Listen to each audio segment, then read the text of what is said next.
शंकर जी की आराधना कैसे करना है, शिव की स्तुति कैसे करना है, ये पार्वती जी ने अपनी नाना और नानी से सीखा था। ये पार्वती जी ने अपने नाना नानी के घर में सीखा था, पितरों से सीखा था। गर्ग संहिता कहती है और कूर्म पुराण कहती है, तुम्हारे घर में अगर सत्यनारायण जी की कथा हो रही है, तुम्हारे घर में शंकर जी का अभिषेक हो रहा है, तुम्हारे घर में पार्थिव शिवलिंग का निर्माण हो रहा है, तुम्हारे घर में अगर तुम कोई व्रत रख रही हो, तुम्हारे घर में कोई उपास कर रही हो, तुम्हारे घर में कोई उद्यापन हो रहा है, तुम्हारे घर में कोई अच्छा कार्य हो रहा है, तो ये करवाने वाला कोई दूसरा नहीं होता, इसको करवाने वाले तुम्हारे घर के पितर होते हैं, जो ऊपर बैठकर तुम्हारे घर में अच्छा कार्य करें। पार्वती जी को अगर शिव जी के शिवलिंग की पूजन की महत्वता कोई बता रहा है, तो पार्वती जी को पूजन की महत्वता उनकी नाना नानी ने बताया, पितरों ने बताया। इसीलिए तो शंकर जी को जल चढ़ाने वाले को पितृदोष नहीं लगता। क्यों नहीं लगता? क्योंकि शिव जी पर आप जल चढ़ाते हो ना, तो शंकर भगवान का चढ़ा हुआ जल हस्त कमल की ओर जाता है पार्वती जी के, और पार्वती जी के हस्त कमल पर जैसी जल जाता है तो नाना नानी बड़े प्रसन्न हो जाते हैं अपनी नातिन को देखकर कि मेरी नातिन पर लोग पूजन कर रहे हैं, जल चढ़ा रहे हैं, तो पितृ आशीर्वाद देते हैं। शंकर पर जल चढ़ाने पर 3 दोष समाप्त हो जाते हैं। पहले नंबर का वास्तु दोष, दूसरे नंबर का पितृ दोष और तीसरे नंबर का काल सर्प दोष। ये 3 दोष शिव पर जल चढ़ाने से समाप्त हो गए। पितृ प्रसन्न होते हैं, पूर्वज आनंदित होते हैं। हमारे घर की बेटी आज शिव की आराधना कर रही है, हमारे घर की बेटियां हमारे शंकर की आराधना कर रहे हैं, शंकर की स्तुति कर रहे हैं। शिव आराधना में डूबे। कितना भी पितृदोष हो, कितना भी, बेटों की शादी नहीं हो रही, बेटियों का संबंध नहीं आ रहा, घर में क्लेश बना हुआ है, अशांति बनी हुई है, मानसिक टेंशन बना हुआ है, 1 रुपए कमाओ 1.25 रुपए खर्च हो रहा है, कोई समझ में नहीं आ रहा, कोई रास्ता नहीं सूझ रहा, एक चावल का आखा दाना लेकर परिंदे के पास, परिंदा जानते हो सब, हंडा मटका, पानी भरने का मटका, हंडा घड़ा गगरा, जो घर के रसोई घर में जो पानी का स्थान होता है, एक चावल का दाना रसोई घर में रखकर उस चावल के दाने को साथ में लेकर और 1 लोटा जल हंडे का मटके का परिंदे का घड़े का भरकर जाइए, और वो परिंदे का पास का चावल का दाना और 1 लोटा जल, पहले चावल का दाना शिव जी के शिवलिंग पर समर्पित करो, फिर 1 लोटा जल, जहां जलाधारी होती है, जलाधारी इधर की है तो आप इधर खड़े हो, जलाधारी उत्तर की है तो आप यहाँ दक्षिण की ओर खड़े होकर शिव जी पर जल चढ़ाना प्रारंभ करें। यहाँ जल बह रहा है शिवलिंग का, तो आप इधर खड़े होकर जब जल चढ़ाओगे, चावल का दाना रखकर, कैसा भी पितृदोष हो वो सारा पितृदोष समाप्त होता ही है और घर में शुभ कार्य होता है। पितरों की शांति का मूल क्रम है शंकर की स्तुति। कोई ना कह दिया वास्तु के हिसाब से तुम्हारी बाथरूम गलत बनी है, तुम्हारा दरवाजा बना है गलत, तुम्हारा रसोई घर गलत बना हुआ है, सीढ़ियां गलत बनी है, ये गलत बना है, वो गलत बना है, सारा तोड़ तोड़ा के तुमने बार बार बनाया, सीढ़ी इधर लगा दी उसके कहने पर, तुमने बाथरूम उधर बना दी उसके कहने पर, उसके बाद भी घर में शांति नहीं है, पूरा वास्तु के हिसाब से मकान बनाया, पूरे वास्तु के हिसाब से घर बनाया, उसके बाद भी अगर शांति नहीं है तो कुछ मत करो, 1 लोटा जल शिव जी को चढ़ाओ और शंकर जी को 1 लोटा जल चढ़ाकर वही जल अशोक सुंदरी पे चढ़ाओ, गणेश कार्तिके पर चढ़ाओ और वही जल उठाकर थोड़ा सा लेकर आओ, घर के 4 कोने में उस जल को छिड़कना प्रारंभ करो, वास्तु दोष अपने आप समाप्त हो जाएगा। आपको बाथरूम बदलने की जरूरत नहीं, घर बदलने की जरूरत नहीं, व्यापार बदलने की जरूरत नहीं, अपने आप धीरे धीरे धीरे धीरे बदलता है। पर विश्वास, मानो तो गंगा मानो और ना मानो तो बहता, आप मानोगे तो गंगा जी है, ना मानो तो बहता पानी, आपके ऊपर निर्भर करता। और विश्वास होगा तो शु मिलेगा, एक पत्र अच्छा।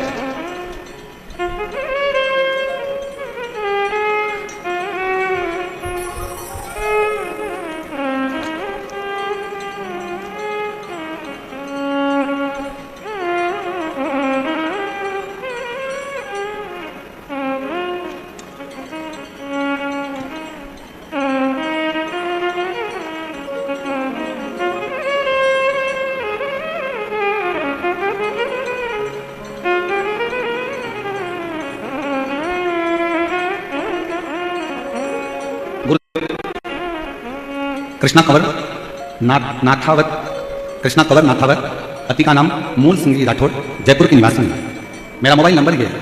मेरा विवाह को 12 साल हो गए थे, 12 साल तक मुझे संतान नहीं थी, डॉक्टर को दिखाया, आयुर्वेदिक इलाज भी करवाया, कोई फर्क नहीं पड़ा। मेरे भाई भगवती सिंह सीहोर गए, वहां से मेरे लिए कंकड़ शंकर लेकर आए, उसकी पूजन करना मैंने प्रारंभ किया। मेरी सहेली अनिता ने मुझे रुद्राक्ष दिया, रुद्राक्ष को रात में जल के लोटे में रखती और पति भोलेनाथ पर जल चढ़ाते और मुझे जल ला के देते। पशुपति व्रत किया, सफेद आंकड़े की जड़ का उपाय किया। गुरुजी आपकी कथा पुष्कर अजमेर में पंडाल में बोल कर सुनी, पंडाल में बैठकर कथा सुनकर वहां झोली भर दो, बाबा से रोज विनती करती थी, वहां की मिट्टी को अपने पेट पर गर्भ पर लगाती थी, बाबा से विनय करती। मैंने सुना है पंडाल में बैठकर जो मांगा जाता है वो आप देते हो। मेरे 12 साल तक बच्चे नहीं हुए हैं बाबा। पुष्कर की कथा में मैंने बाबा से विनती करी, वहां से पुष्कर की कथा से लौट कर आई, 2.5 महीना भी नहीं निकला और बाबा की कृपा से मेरा गर्भ ठहर गया। गर्भ ठहर गया पर गर्भ में जो बच्चा था उसका विकास नहीं हो रहा था। डॉक्टर ने कह दिया कि बच्चे को निकाल दो। अब 12 साल के बाद तो बच्चा ठहरा है, अब उसको भी निकाल दो तो कैसे निकाल दो। मेरे पूरे परिवार ने कहा कि अब करें क्या। डॉक्टर तो मना कर रहा है इस बच्चे का और कह रहा है कि बच्चे की धड़कन नहीं है, बच्चा ठीक नहीं है, इसको निकालो। मैंने डॉक्टर से कहा थोड़ा तो इंतजार करो, मेरे बाबा ने दिया है वो संभालेगा। मैंने टीवी के सामने आसन लगाया, कथा सुनती, पति से बेलपत्र मंगवाती शिव जी का मंदिर का, वो कथा के बाद उसको खा लेती। बाबा से प्रार्थना करते करते इससे समय निकल गया और बाबा की कृपा से जब मैं दूसरी बार जांच कराने के लिए पहुंची तो डॉक्टर ने कहा कि बच्चे की धड़कन आना प्रारंभ हो गई है और बच्चा ठीक नजर आ रहा है। ऐसा समय करते करते 9 महीना 12 दिन निकल गए और बाबा की कृपा से मेरे घर में संतान की प्राप्ति, स्वस्थ बच्चे की प्राप्ति 12 साल के बाद। शिव की पत्र और बड़ा सुंदर, देखो जरा। बसु कंवर, पति का नाम जितेंद्र सिंह शेखावत, पता गांव करौली, तहसील आउटा, जिला कोटपुतली, बहरोड। मोबाइल नंबर मेरा ये है। गुरुदेव, एक लोटे जल का मैं क्या वर्णन करूं। अप्रैल 2024 में ऑफिस से घर आते समय चमगादड़ का पंजा मेरे पति की आंख में लग गया और आंखों से दिखना धीरे धीरे घाव हो गए आंखों में और आंखों से दिखना बंद हो गया। मेरे पति की आंख की रोशनी पूरी की पूरी चली गई। हमने कई डॉक्टरों को दिखाया, लास्ट में जयपुर के डॉक्टरों को भी दिखाया तो उन्होंने भी जवाब दे दिया। फिर हमने जयपुर के डॉक्टरों से सलाह मांगी, तब उन्होंने हमें दिल्ली के AIIMS हॉस्पिटल की सलाह दी। मेरे पति और मेरी सास माँ दिल्ली हॉस्पिटल लेकर गए। पति की कई जांचें करने के बाद उन्होंने ऑपरेशन करने के लिए कहा। ऑपरेशन के बाद भी डॉक्टरों ने कहा कि रोशनी आएगी कि नहीं आएगी, हम कह नहीं सकते। फिर हम लोग परेशान होकर डॉक्टर से दवाइयां लेकर आ गए। आने के बाद किसी ने बताया कि अगर शंकर के मंदिर में झाड़ू लगाई जाए, पोछा लगाया जाए, एक लोटा जल चढ़ाकर उस जल को पिया जाए, उसका अंतर आता है। तब हम ऑपरेशन की तारीख लेकर आ गए और ऑपरेशन की तारीख लेकर हम अपने यहाँ आने के बाद शिव जी के मंदिर में जाने लगे। आपका एक उपाय था गुरुजी, 9:15 वाला उपाय भी हमने किया और बाबा की कृपा से हम दूसरी बार दिल्ली डॉक्टर को दिखाने के लिए गए तो डॉक्टर ने कहा अब चिंता की जरूरत नहीं है और ऑपरेशन की जरूरत नहीं है, इनकी आंख की रोशनी आना प्रारंभ हो गई है। मैं बाबा को प्रणाम करता हूं, इनकी आंख की रोशनी आना प्रारंभ हो गई। शिव तत्व किसको कहते हैं। पार्थिव शिवलिंग का निर्माण करो, लोटा भर के जल चढ़ाकर पूजन करो। किसी के सामने जाकर अपने दुखड़े को अगर रोगे तो वो बाद में केवल हंसेगा, ताना कसेगा। पर मेरे शंकर जी के पास में जाकर अपना दुखड़ा कहोगे तो मेरा शंकर आंख के आंसू को पोंछ दे, आंख के आंसू को पोंछ दे। हम पार्वती मैया ने भगवान शिव की आराधना करी। बाल्यावस्था से शंकर की आराधना में इतनी डूबी कि शिव को आना पड़ा, उनको प्राप्त कर। और कितनी अर्चना है। कामदेव ने समाधि तोड़ी शंकर भगवान की, कामदेव जलकर बस में। कितना कितना तप। लोग कहते हैं पार्वती जी ने घोर तप करा, घोर तप। शिव महापुराण की कथा कहती है पार्वती जी ने एक ही तप प्रबल करा था, पार्थिव लिंग का निर्माण कर पूजन में लगी रही। ज्ञान शंकर में रही, ज्ञान शिव शंकर और कहीं मन जाते ही नहीं।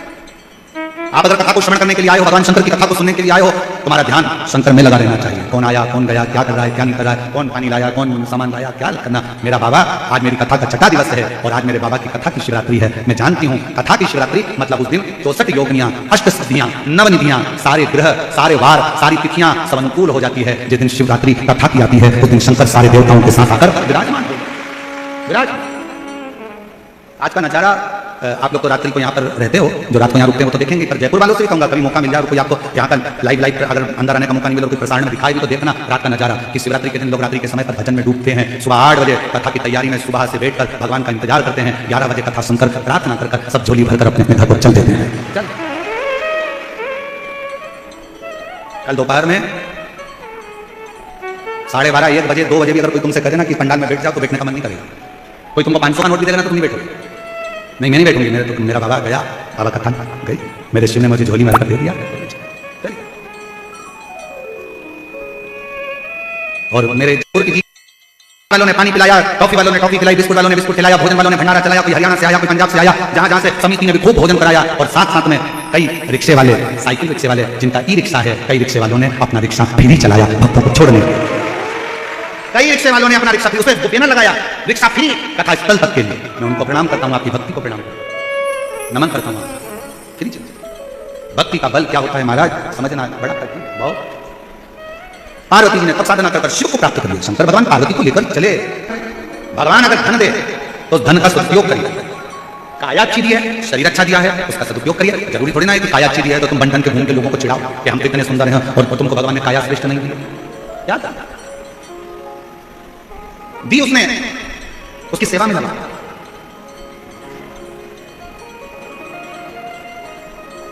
हमको एक अधिकारी की एक बात बहुत अच्छी स्मरण में आती है। महाराष्ट्र के एक क्षेत्र में हम कथा करने गए और वहां के क्षेत्र के जो अधिकारी थे तो वो बड़े ऊंचे ओहदे पर थे, बहुत ऊंचे ओहदे पर विराजमान थे। और उनकी सूचना आई कि कल वो अधिकारी मुंबई से यहाँ आ रहे हैं और कथा में पहुंचेंगे, कथा के वाले गाँव।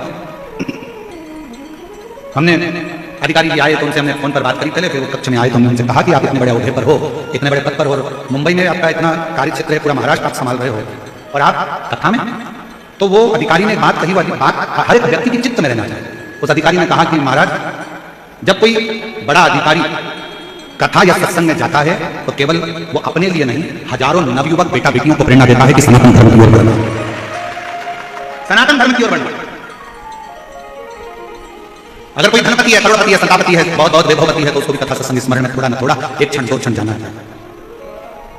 कोई कलाकार, फिल्मों में काम करने वाला, कोई सलाहकार, कोई नीतिकार, कोई पत्रकार, कोई कथाकार, अगर ये सब कहीं शंकर के मंदिर में, कहीं महाकाल बाबा के यहाँ, कहीं सोमनाथ जी के यहाँ, कहीं केदारनाथ जी के यहाँ, कहीं भीमार्जुन में, कहीं मल्लिकार्जुन में, कहीं श्री गोविंद देव जी के, कहीं किसी ना किसी रूप में गोवर्धन नाथ जी के, कहीं बांके बिहारी जी के, कहीं राम जी के अयोध्या में, कहीं किसी ना किसी रूप में दर्शन करने जाते हैं और इनकी फोटो वीडियो भी अगर वायरल होती है तो ये कई प्रेरणा देते हैं कि देखो इतना बड़ा कलाकार होकर अगर भगवान के चरणों में झुक रहा है तो आज की पीढ़ी को झुकना चाहिए। ये प्रेरणा है, ये प्रेरणा है। पूंजी का स्थल एक ऐसी अप्सरा थी जो इतनी सुंदर थी कि गंधर्व लोग उसको देखा था, देवलोक उसको देखा। सुंदरता भगवान ने दिया, आप उसका उपयोग करिए। भगवान ने अगर जिद्दा दिया तो उसका सदुपयोग करिए। भगवान ने अगर धन दिया इसका सदुपयोग करिए। पूंजी का स्थल एक दिन निकल कर जा रही थी, इसने दुर्वासा ऋषि को देख लिया। सुंदरता के साथ में बुद्धि का होना बहुत जरूरी है, विवेक का होना। भगवान जब धन देता है तो बुद्धि को हर देता है। भगवान जब सुंदर काया दे देता है, वैभव दे देता है, संपदा दे देता है, गाड़ी बंगला दे देता है तो थोड़ा थोड़ा बुद्धि को हरना प्रारंभ कर देता है। फिर उसकी चित्तवृत्ति नहीं आती, उसका स्मरण नहीं आता। भविष्य पुराण कभी अगर मौका लगे तो एक बार गीता प्रेस गोरखपुर की लेके आना और अपने घर में अध्ययन करना कि भविष्य पुराण की 5-6 चीजें बहुत स्मरण करने वाली होती है। भविष्य पुराण की 5-6 चीजें स्मरण करने वाली होती है। कहते हैं जो हमारे घर में संबंध लेकर आया है, जो हमारे घर में संबंध पक्का करने आया है, जो हमारे घर में मिलने के लिए आया है, जो हमारे घर में पहुंचा है, जिससे आप बात कर रहे हो या आपके घर में कोई आया है, वो सोफे पर भी बैठ रहा है, कुर्सी पर भी बैठ रहा है, तो उसके बैठने का तरीका क्या है? आप कैसे पहचानोगे कि ये बैठा हुआ व्यक्ति किस तरह का दान करता है, धर्म करता है, पुण्य करता है, सत्कर्म करता है कि नहीं करता? आप कैसे पहचानोगे? तो भविष्य पुराण में लिख दिया जो ऊंचे स्थान पर भी बैठकर अगर पांव लंबा कर पसार कर बैठता है तो पांव वही पसारता है जो हाथ को सुकड़ा कर लेता है। हाथ जब देना बंद कर देते हैं तब पांव लंबा होकर आराम से पसार कर बैठता है। वरना किसी के घर पर मिलने भी जाए अगर कोई व्यक्ति को वो पांव लंबे कर नहीं, पांव को भी सपोड़ कर बैठता है कि हम किस स्थान पर। ये भविष्य पुराण कहते हैं। भविष्य पुराण मटका है पानी का, पीने का स्थान है, पानी का मटका है, उस मटके के आसपास काली चीटी हो रही है कि लाल चीटी हो रही है, ये हमारा भविष्य पुराण बताता है कि उस चीटी का फल क्या है। घर में बीमारी आने लगती है तो उसका भी महत्व भविष्य पुराण बता देती है कि अगर घर में बीमारी आ रही है तो उसके 3 सूचक बता दिए जाते हैं। हमारा घर में कोई बड़ी बीमारी आने वाली उसके 3 सूचक बताई जाती है। ये भविष्य पुराण बताता है। काया अगर सुंदर हो, पूंजी का स्थल इतनी सुंदर थी कि उसमें थोड़ा सा अहम जागृत हो गया। अहम और मत मान करे रे काया, ये काया माटी मिल जाएगी नाम। बहुत बहुत कठिन है हमारा। कौन पूछेगा? 4 कंधे और 40 कंडे, इतना ही शरीर है। मरने के बाद 4 कंधे मिल जाएंगे, 40 जम के बोलो कंडे मिल जाएंगे। याद रखना, मरने के बाद 4 कंधे और 40 कंडे तो कोई भी दे देगा, पर मरने के बाद चतुर्भुज नारायण का दर्शन कोई नहीं दे पाएगा। कौन देगा? उसका स्मरण। एक पत्र जरा ध्यान दीजिएगा, पत्र को जरा आप लोग एलईडी पर पढ़िए, आस्था चैनल पर पढ़िएगा। इतना सुंदर पत्र है और आश्चर्य की बात है, उस पत्र का स्मरण जब आप करेंगे तो आपके जीवन में रहेगा। पढ़िएगा। आदरणीय गुरुजी, मेरा नाम ममता पति का नाम कमल किशोर शर्मा है, जाति से मैं ब्राह्मण हूँ, निवासी बंगरू, जिला जयपुर से। पत्र पर एलईडी पर पढ़िएगा। दिख रहा है सबको पत्र? जम के बोलो हाँ। आदरणीय गुरुजी, मेरा नाम ममता पति का नाम कमल किशोर शर्मा, जाति ब्राह्मण, निवासी बंगरू, जिला जयपुर की। गुरुजी, मुझे 2023 में बाथरूम के रास्ते से ब्लड आना प्रारंभ हो गया। हम डॉक्टर को दिखाने गए तो डॉक्टर ने बताया कि आपको गांठ है, तुरंत ऑपरेशन कराना होगा। हम दूसरे दिन ऑपरेशन कराने गए, गांठ को ऑपरेशन करके निकालकर जांच के लिए भेज दी गई। जांच आने पर डॉक्टर ने बताया कि आपको कैंसर हो गया। कैंसर है, आपको कीमो की थेरेपी करना पड़ेगा। मन में थोड़ा सा चुभ था, कीमो की थेरेपी ना कराते हुए हमने विचार करा एक बार शंकर पर भरोसा करा जाए। हमने सीहोर जाने की सोच ली। वहां जाकर हमने कंकर शंकर की पूजा की, वहां से मिला हुआ रुद्राक्ष बाबा को जल चढ़ाते और उसका आचमन करते। फिर हमने 15 दिन के बाद कैंसर के बड़े डॉक्टर को दिखाया और जांच करा। गुरुजी, बाबा की ऐसी कृपा हुई कि डॉक्टर ने बोला आपको पूरी बॉडी में कहीं पर भी कैंसर नहीं है। 27/12/2023 को बाबा की कृपा से हम शिव तत्व की ओर आगे। शिव किसको कहते हैं? एक पत्र और देखिए, बेटी का कितना सुंदर पत्र है। बेटी ने अपनी मां से शर्त लगाई है, उस पत्र को जरा पढ़िएगा। मेरा जिला सिकर ग्राम मंडावरा की हूँ। गुरुजी, कथा के पंडाल में बैठकर हम कथा सुनने का क्या फल बताना चाहती हूँ। मेरी बेटी ऐश्वर्या ने कहा मम्मी, सियोर वाला गुरुजी कथा है कि भोले बाबा से जो मांगो वो देता है। कथा के पंडाल में बैठो चाहे टीवी के सामने मांगो, जो मांगोगे वो मिलेगा। मैंने कहा 1 लोटा जल चढ़ा और बाबा कृपा करे। गुरुजी, बच्ची ने कहा अब मुझे सियोर वाले महाराज के वचन का ध्यान रखना है, मैं 12वीं की पढ़ाई करूंगी और मैं कहीं कोचिंग नहीं करूंगी। 12वीं की पढ़ाई करते करते क्या तुम्हारा सियोर वाला महाराज शंकर जी मुझे डॉक्टर बना सकता है? अब जवाबदारी उसकी है। 12वीं का एग्जाम देने में लगी और डॉक्टर बनने की परीक्षा की तैयारी भी करने लगी। कह दिया एक ही बार एग्जाम दूंगी और मैं नीट की एग्जाम में क्लियर होना चाहिए। तो मानूं कि मैंने कथा सुनी है। बाबा के मंदिर जाती, 12वीं की पढ़ाई करती, 12वीं की पढ़ाई करते करते उसने नीट की पढ़ाई की चालू कर दी। कोई ट्यूशन नहीं, कोई कोचिंग नहीं, बाबा पर भरोसा कर। आप कहते हो कि पढ़ाई को 4 गुना करो, मेरी बेटी ने 4 गुना करा। आप कहते हो एग्जाम देने जाना तो बेलपत्री पर शहर लगाकर जाना, उसने वही करा। और बाबा की ऐसी कृपा हुई कि मेरी बेटी 12th भी पास करी और बाबा की कृपा से नीट भी क्लियर कर ली और डॉक्टर की पढ़ाई बिना कोचिंग के। आपके भीतर वो बल है। शिव महापुराण की कथा में भी वर्णन किया, भाग्य पलटने का बल अगर किसी में है तो वो आपके अंदर है। आप जब लगनता से अध्ययन करोगे, पढ़ोगे, कर्म करोगे, मेहनत करोगे तो सब कुछ कर सकते हो। सब कुछ। कौन सा कार्य? और शंभु शरणे मांगू घड़ी रे दुख दया करीन दर्शन। ऐसा कौन सा कार्य जो हम नहीं कर सकते? अपनी अहंकार को थोड़ा त्यागो। पत्र में उसने लिखा, मेरी बेटी जब नीट का एग्जाम क्लियर कर ली और 12वीं क्लियर कर ली तो मेरी बेटी भी आश्चर्य करती है, और बाबा की कृपा से सरकारी कॉलेज में जो वो चाहती थी, बाबा की कृपा से वही कॉलेज उसको प्राप्त हुआ। और बाबा का क्या गुणगान करूं, मेरा शिव शिव है, शंकर शंकर है, उसका क्या वर्णन। फिर कहेंगे दुनिया की दृष्टि में यह केवल शिवपुराण की कथा है।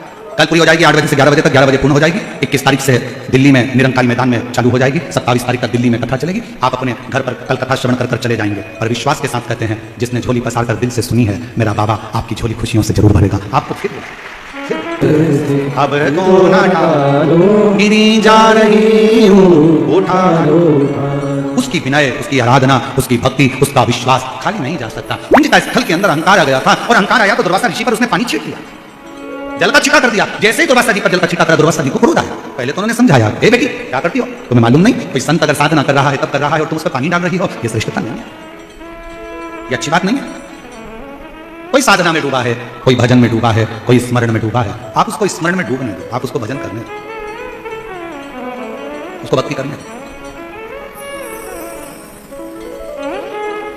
हम जितने दिन सीहोर रहते हैं, जो भी दिन मिलते हैं सीहोर में रहने के लिए, उतने दिन कंकर शंकर की भूमि पर बाबा के हृदय से प्रणाम करते हुए प्रतिदिन नमन कर कर जो कंकर हाथ में आ जाए उस कंकर का स्मरण, पूजन, अर्चना और अपने दिल की बात बाबा को कहे,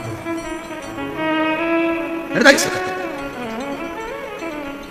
विश्वास से जो कहा जाए वो पूर्ण हो, और भरोसा पूर्ण करिएगा तो ही तो पूर्णता होगी। हमारे शंकर भगवान को तो चावल का दाना भी टूटा हुआ नहीं चढ़ता, उसको तो चावल का दाना भी पूरा चढ़ता। हमारे शंकर भगवान को तो टूटा हुआ नारियल भी नहीं चढ़ता, उसको तो श्रीफल भी पूरा चढ़ता। हमारे शंकर भगवान को तो बेलपत्र भी पूर्ण चढ़ती है, तो शमी पत्र भी पूर्ण चढ़ता। जब श्रीफल पूरा चाहिए, चावल का दाना पूरा चाहिए, बेलपत्र पूरी चाहिए, शमी पत्र पूरा चाहिए, तो आपका विश्वास भी शंकर को पूरा चाहिए, तब कार्य पूर्ण होगा। पत्र देखिए, सुषमा सिंह, मैं जयपुर की निवासी हूं, मेरी 2 बेटियां हैं और मेरे पति आर्मी से रिटायर हुए हैं। मेरी बेटी बड़ी कंप्यूटर इंजीनियर कर चुकी है, पर उसका कोई जॉब नहीं था, मेहनत कर कर थक गई, आखिरी में भी उसका कोई जॉब नहीं लगा। तब बेटी हार गई। मैंने अपनी बेटी से कहा कि टीवी पर आपकी कथा सुन, और कथा सुनकर बाबा से विनती कर, 3 महीने में बाबा जरूर देता है। मेरी बेटी ने कहा, मम्मी सीहोर वाला बाबा कथा है, महाराज कथा है कि पंडाल में बैठकर जो मांगा जाता है वो मिलता है। पापा की भी तो नौकरी नहीं लग रही, जब से वो आर्मी से रिटायरमेंट लिए हैं 2 साल हो गए, पापा की नौकरी नहीं लग रही है मम्मी, और मेरा जॉब नहीं लग रहा। हरियाणा में रेवाड़ी में सीहोर वाला महाराज कथा करने के लिए आ रहा है, पंडाल में बैठकर अपन कथा सुनते हैं। हमारी बेटी, हमारे पति कथा के पंडाल में जाकर बैठ गए। बाबा का वहीं बिछौना बिछाते, जो लोग देकर जाते वो भोजन कर लेते, पानी पी लेते, और अपना 7 दिन का गुजारा कथा के पंडाल में किया।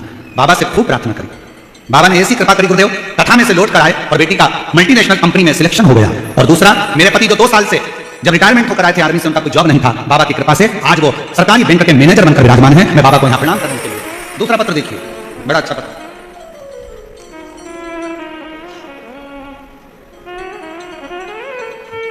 एक लोटे जल का मैं क्या वर्णन करूं गुरुदेव, मेरे पास कुछ शब्द नहीं है। मैं मीनू कंवरपति भवर सिंह राजावत, निवासी वैशाली नगर जयपुर की रहने वाली हूं। मेरा मोबाइल नंबर ये है, मैं वैशाली जयपुर की हूं। मेरे बेटे ने गुरुजी 2021 से सीए का एग्जाम दे रहा है, पर क्लियर नहीं हो पा रहा, परेशान हो गया। आखिरी में उसको असफलता ही हाथ लगती थी, बहुत परेशान होकर वो कहता था, मम्मी अब मैं सीए नहीं बनना चाहता। मेरी पड़ोसन के कहने पर मैंने अपने बच्चे से कहा कि तू बिलपत्र पर शहद लगा और अपनी पढ़ाई को 4 गुना कर। काली मिर्च वाला प्रयोग मैंने अपने बच्चे को बताया, मंदिर में जाकर झाड़ू लगा, पोछा लगा और अपनी मेहनत को 4 गुना कर। मेरे बच्चे ने अपनी पढ़ाई करना 4 गुना प्रारंभ करी, मेहनत करी। आज बाबा की ऐसी कृपा हुई गुरुदेव कि बाबा की कृपा से मेरा बच्चा 10 जनवरी 2023 को सीए क्लियर कर लिया और 22 वर्ष की अवस्था में मेरा बेटा सीए बन गया। मैं बाबा को प्रणाम करता हूं, ये बाबा को नमन करता हूं, प्रार्थना। ऐसा कौन सा लक्ष्य है जो आप पूर्ण नहीं कर सकते? बस आपका विश्वास, आपका भरोसा, आपकी दृढ़ता और आपकी मेहनत आपको सफलता के मंजिल तक लेकर जरूर जाए। करो। जिनके पत्र पढ़े, अगर वो लोग बैठे हो तो आ सकते हैं, बिलपत्र ले सकते हैं। जिन जिन लोगों के भी पत्र पढ़े गए, शिव तत्व है, शंकर शंकर शिव कथा कर रही है। कुंज का स्थल दुर्वासा जी ने समझाया, बेटी गलत कृत्य ना, गलत कृत्य ना। अच्छा एक बात बताओ, आपसे पूछें, तुम्हारे घर से 200 घर छोड़कर कोई रहता हो और उसकी लड़की तुम्हें मिले तो तुम उसको क्या ज्ञान दोगे? तुम उसको क्या समझाओगे? जम के बोला जरा, नहीं। समझाओगे किसको? तुम्हारे देवर की लड़की को, जेठ की लड़की को, बुआ की लड़की को, मामा की लड़की को, काका की लड़की को, फूफा की लड़की को, जो तुम्हारा अपना, जो तुम्हारा रिश्तेदार है, तुम उसी को कहोगे बेटा ऐसे रहा कर, बेटा कोई बात नहीं, घर अच्छा है, परिवार अच्छा है, समझ के चलना। समझाया उसको जाता है जो अपना होता।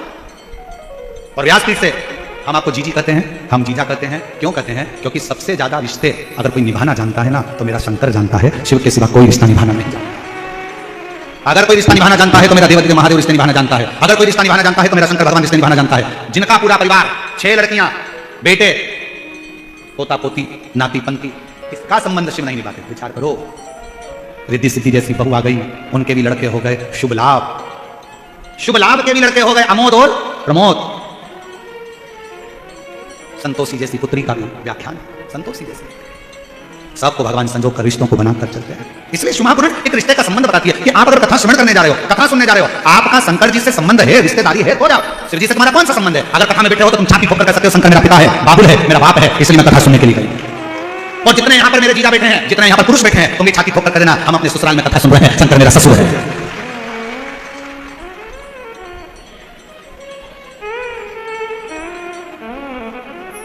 कितना सुंदर संबंध है। दक्ष प्रजापति शंकर भगवान के कौन थे? जम के तो बोलो, ससुर। शंकर भगवान दक्ष प्रजापति के कौन थे? जमाई, दामाद। और दक्ष प्रजापति का कट गया सिर, ससुर का गला कट गया। अब ससुर का गला कट गया, देवताओं ने कहा तुम्हारा ससुर का गला कट गया, कुछ तो कृपा करो। तब शंकर भगवान ने बकरे का सिर लगाया। अब बकरे का सिर लगाया तो ससुर जी को स्तुति करना नहीं आई, मैं कैसे बोलूं? मैंने इनको अब शब्द कहा है, अब इनसे क्या बोलूं? और बकरा हिंदी तो बोलता नहीं है, जयपुर का बकरा बोलता हो तो बात दूसरी, बकरा अंग्रेजी भी नहीं बोलता। अब बकरे का मुंह लगा दक्ष प्रजापति के धड़ पर, तो बकरा क्या बोलेगा? जो बोले शंकर भगवान इतने खुश हो गए, मेरा ससुर कितनी जोरदार स्तुति कर रहा है, कितनी जोर। शंकर भगवान ने कह दिया पार्वती जी से, जो मेरे मंदिर में आकर बम बम बोलेगा मैं समझ जाऊंगा मेरा ससुर आया है। और जो महिला भी अगर आकर बम बम बोलेगी तो मैं समझ जाऊंगा मेरी सास भी आई है। सास। और कहां से लाऊं गंगा? आप इनको जानबूझकर नहीं कर रहे हो।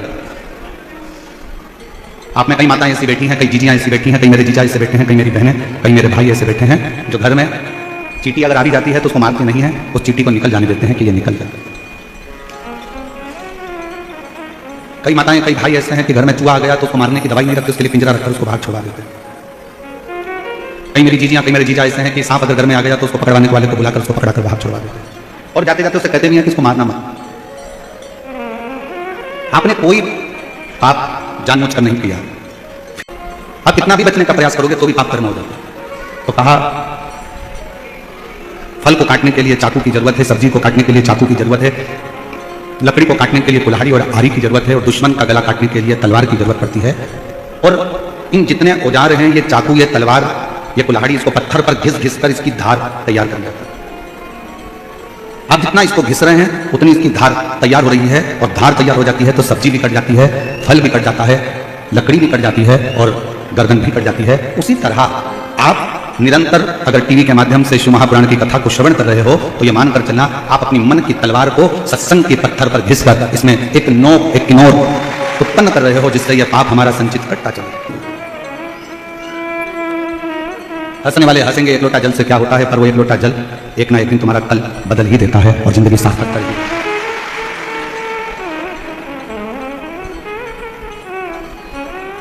कोई लेट बनता है, कोई जल्दी बनता है, शिव को जल चढ़ाने वाला एक दिन सेठ जरूर बनता है। पर सेठ बनोगे मना नहीं है और जल चढ़ाओगे मना नहीं है। आप सब मंदिर जाते हो, हम मानते हैं, सब मंदिर में जाकर जल चढ़ाते हो, हम ये भी मानते हैं। और आपसे निवेदन है, पड़ोसन भी मंदिर जाती है और आप भी मंदिर जाते हो। पड़ोसन को मंदिर जाना आपने सिखाया, और पड़ोसन का काम यूं चुटकी में हो रहा है और तुम्हारा काम अटक रहा है। कारण क्या? क्या कारण? एक व्यक्ति ने कथा में सुना कि जब कोई व्यक्ति गिरता है तो उसको भोलेनाथ अपनी गोदी में झेलते हैं। वो गया, उसने कहा ये महाराज बोल रहा है कि कोई गिरता है तो भोलेनाथ गोदी में झेलते हैं, आदमी गिर के देख। अब महाराज ने ये थोड़ी ना कहा था कि तू कुएं में गिर के देख। वो गया, कुएं में कूदने वाला था। इतनी देर में उसके मन में आया कि वो महाराज ने तो कहा है कि जब कोई गिरता है तो भगवान झेलता है, मान लो मैं कुएं में गिर गया और भोलेनाथ नहीं आया तो? उसने कहा एक काम करता हूँ, कुएं में गिर भी जाता हूँ और बच भी जाऊँ और मरूं भी ना, अगर शंकर जी नहीं आए तो। पाँव में बांधी रस्सी, कुएं के किनारे पर बांधा रस्सी का सिरा और कुएं में लटक गया। 3 दिन तक लटका रहा, भगवान नहीं आया। नीचे से चिल्ला रहा था, जैसे चिल्लाया तो किसी को आवाज आई तो बेचारा रास्ते पर चलता हुआ व्यक्ति रुका। उसने कहा भाई ला मैं तुझे निकाल देता हूँ। उसने कहा निकालना मत, मैंने गुरुजी के मुख से सुना है जब कोई गिरता है तो उसे भगवान भोलेनाथ गोदी में झेलते हैं। तो क्या गुरुजी ने ऐसे गिरने का बोला था? हाँ, मेरे गुरुजी ने ऐसे गिरने का बोला था। उसने उसकी बात पर भरोसा करा, और बात पर भरोसा कर वो, उसके पास रस्सी नहीं थी, उसने बड़ के पेड़ की डालियां ली, उसको बांधकर अपने पाँव में नीचे लटक गया। रस्सी टूटी नहीं, डाली टूट कर नीचे गिरने लगी। जैसे ही वो नीचे गिरा वैसे शंकर भगवान ने उसको गोदी में झेल। अब जो रस्सी से टंगा हुआ है वो कह रहा है कि मैं तो 3 दिन पहले का टंगा हूं, पहले मुझे तो झेलो। शंकर भगवान बोले तुझे तो मैं कभी जिंदगी में नहीं झेलूंगा। तूने गुरु के वचन पर भरोसा नहीं करा और इसने तेरे वचन पर भरोसा करा। कई माताएं ऐसी हैं, पड़ोसन से कहती हैं मंदिर जाया करो तो कट जाएगा। उसने विश्वास रखकर मंदिर जाना चालू करा और जिसने बताया था उसके मन में कितना विश्वास था ये हम नहीं जानते। किसी ने सुना कि पशुपति व्रत करोगे और बाबा तुमको ये दे देगा, उसने विश्वास रखकर पशुपति व्रत कर भरोसा रखकर। आप कितना विश्वास करते हो ये आप पर निर्भर करता है। करते हो आपके हृदय में शिव के प्रति कितना विश्वास है ये आप ही जान सकते हैं। रिटर्न थोड़ा बाहर का कम कर अंदर कर, ये शिव ही जान सकता है, भगवान शंकर ही जान सकता है। आपकी भक्ति, आपका विश्वास, आपकी दृढ़ता आपको शिव के पास लेकर जाती है, शंकर के पास। कौन कौन मंदिर जाता है? हाथ उठाओ जरा, सभी जाते हो? और जितने लोग रोड पर बैठे हैं, पेड़ों के नीचे बैठे हैं, जितने लोग शिव भक्त जहां तहां बैठकर कथा सुन रहे हैं, वो सब भी मंदिर जाते होंगे। अगर मंदिर नहीं जाते होंगे तो यहाँ शिव कथा में आ ही नहीं पाते, क्योंकि जो मंदिर जाता है वही शंकर की कथा तक पहुंच पाता है। एक विश्वास के साथ आप शिव को मनाने के लिए, शंकर को मनाने के लिए जाते हैं। कुछ नहीं है आपके पास। उनको गर्गाचार्य जी ने कहा था कि शिव जी का अभिषेक करो। राम जी को वन जाते समय गुरु जी ने वर्णन कर दिया था और पिताजी ने कह दिया था कि शंकर जी का अभिषेक करो, शिवलिंग का अभिषेक करो, शिवलिंग का अभिषेक करो। पार्वती जी ने आप और हमको एक उपदेश दे दिया कि शिव जी का अभिषेक करोगे, शंकर जी की अगर शिवलिंग का पूजन करोगे तो मुझे शंकर मिल सकते हैं, तो तुमको भी शंकर जरूर मिलेंगे। मैं अमर हो सकती हूं तो तुम भी हो सकते। शिव का अभिषेक करो, पूजन करो, अर्चना करो, आराधना, शिव की आराधना करो। जितने शास्त्र हैं, जितनी पुराणे हैं, सबको पढ़िए, सबका अध्ययन करिए। केवल सियोर वाले महाराज ने कुछ कहा और आप उस पर भरोसा कर लो, ये हमको अच्छा नहीं लगता। आप हमारी बात पे बिल्कुल भरोसा मत करो। आप तो शिव महापुराण की कथा गीता प्रेस गोरखपुर की हिंदी की ले आओ। आपका मन पड़े तो आप लिंग पुराण ले आओ, आपका मन पड़े नर्मदा पुराण ले आओ, पद्म पुराण ले आओ, ब्रह्म विवर्त पुराण ले आओ, कूर्म पुराण ले आओ, नारद पुराण ले आओ, देवी भागवत ले आओ। तुम सारी पुराणों का अध्ययन करिए। हर पुराण में एक बात मिलेगी, क्योंकि कोई भी पुराण, भागवत जी चालू होती है तो उसमें शंकर जी की कथा आती है, रामचरितमानस चालू होती है तो उसमें शिव जी की कथा आती है, पद्म पुराण चालू होती है तो उसमें शिव जी की कथा आती है, ब्रह्म विवर्त पुराण चालू होती है तो उसमें शिव जी की कथा आती है। ऐसी कोई पुराण नहीं जो शंकर जी की कथा से चालू नहीं होती। प्रत्येक पुराण शिव जी की कथा से प्रारंभ होती है और प्रत्येक पुराण में वर्णन आता है कि जिसने दिल से शंकर भगवान का अभिषेक किया, एक लोटा जल समर्पित करा, उसको शिव सरलता से प्राप्त। एक लोटे जल में वो बल है। कई लोग, देखो थोड़ा सा हो सकता है आपको हमारी बात का बुरा लग जाए, पर लग जाए तो लग जाए, और कल की बात है, कथा करेंगे चले जाएंगे। अब इतना ही लगा है तो और लग जाएगा, उसमें कौन सी दिक्कत है। हो सकता है हमारी बात का आपको बुरा लग जाए, पर ईमानदारी की एक बात आप लोगों को बताएं। कई लोग हमारे पास में आते हैं, गुरुजी इनको ये तकलीफ है, आपका हाथ रख दो, गुरुजी इनको ये तकलीफ है, आपका हाथ रख दो। क्या होगा हाथ रखने से? हमारे हाथ से कुछ नहीं होने वाला। हाथ तो मेरे शंकर का, एक बार रखवा कर देखो तुम्हारी जिंदगी। हमारे चक्कर में बिल्कुल मत पड़ो। हम फिर निवेदन कर रहे हैं आप लोगों से, निवेदन है आपसे हाथ जोड़कर, ये कभी मत कहो कि इन पे हाथ रख दो, कि इन पे हाथ रख दो। हाथ रखवाना हो तो प्रॉपर्टी पर रखवा,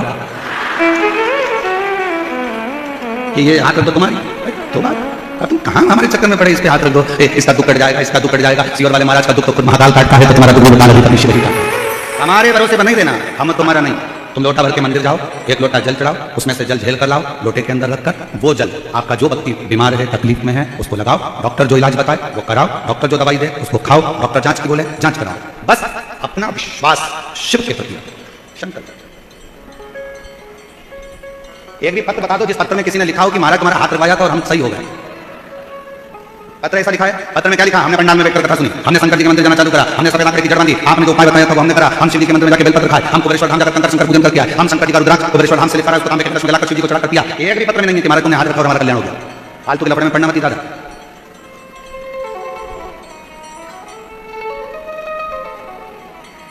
और तुम लोगों के चक्कर में हमारे कमरे से बाहर नहीं निकल पाते। जो सही बात है ना, चक्कर ही है ना, करूँ क्या? हमारा भी दिल करता है। हम आपको क्या बताएं, कुछ दिन पहले, कुछ समय के पहले की बात बताने के बाद 1.5 साल हो गया। अब हम ट्रेन में फर्स्ट एसी में सफर कर रहे हैं और एसी में सफर करते हैं, हमको जाना था टॉयलेट। अब मालूम पड़े वहीं पे लोग, हम उनको कह रहे हैं हमको अंदर जाना है, थोड़ा वाशरूम वगैरह तो जाने तो, कम से कम चैन से तो जीन तो थोड़ा। नहीं भाई, फिर निवेदन करूं मैं आपके हाथ जोड़कर, मेरे शंकर से नाता जोड़ लो जीजियों, मेरे जीजाओं। ये शरीर आज मनुष्य का है, कल है कि नहीं, पर मेरा शंकर अजर और अमर है, वो जीवन पर्यंत रहे। वो शिव अजर और अमर है, वो कहीं नहीं जाने वाला। आप शंकर की आराधना में डूबने का प्रयास करो, शिव की भक्ति को पाने का प्रयास करो। आडंबर में मत पड़ना। कोई महाराज कहे कि मेरे पास आओ, मैं हाथ रखूंगा और तुम्हारा काम हो जाएगा, और मैं तुमको ये पढ़ के दूंगा और तुम्हारा काम हो जाएगा, मैं तुम पर यूं कर दूंगा तुम्हारा काम है। फालतू की बातें हैं। अपनी मेहनत, अपनी लगन, अपना परिश्रम और अपना भाग्य पलटने की जवाबदारी तुम्हारी खुद की है। तुम अपना भाग्य पलट सकते हो। अपनी मेहनत से, अपनी लगन से, अपने कर्म से तुम अपने भाग्य पलटने का पूरा बल रखो। अगर विश्वास करना है तो शिव महापुराण पर करो कि मैं शंकर की कथा सुन रही हूँ। और आज कथा का छठा दिवस है। आज कथा को शिवरात्रि कहते हैं। आज के दिन लोग कथा को श्रवण कर रात्रि को भगवान का जागरण कर खूब भजन कीर्तन करते हैं और दूसरे दिन सुबह 8 बजे से 11 बजे तक कथा सुनकर बाबा से झोली पसार कर मांग कर शिव पुराण के सामने से अपनी विनती कर भूमि की रज को नमन कर जाते हैं और 3 महीने में फिर कथा के पंडाल में पत्र लिखकर आ जाते हैं। उसकी कथा पर भरोसा करें, आप उसकी कथा पर विश्वास करें। कथा पर हम कथा पर तो भरोसा करते नहीं, हम भगवान पर भरोसा करते नहीं। यहाँ डोलते बैठते तो श्रेष्ठ कथा नहीं। शिव पर भरोसा किसको? एक पत्र लिख के अच्छा।